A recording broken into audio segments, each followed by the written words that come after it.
Welcome to the Capital Exchange. I'm Steve Wilbur, Managing Director at Allen Capital Group. And I'm Travis Portwood, Chief Investment Officer with Allen Capital Group.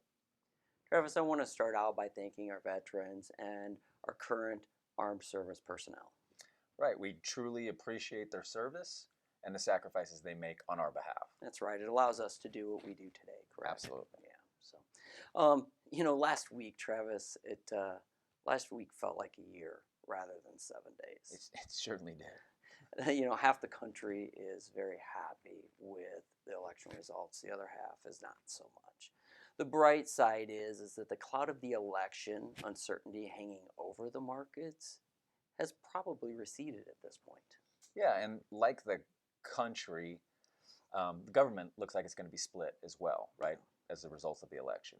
It appears we're going to have the White House controlled by the Democrats and the House of Representatives controlled by the Democrats, and then the Republicans are going to control the Senate. Yeah. Split government can be good for markets because what it does is it reduces the probability of extreme policies being enacted. And anytime you can pull back extremes, markets prefer that.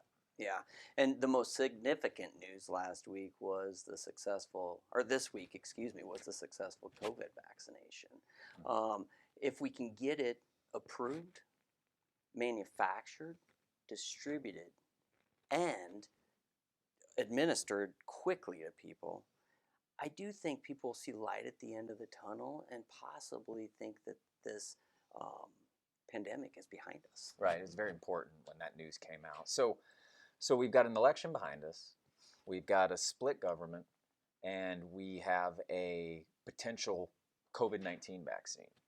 If all of those factors hold, 2021 could be a big year for consumer spending because there's a lot of pent-up demand, and we could see that demand explode.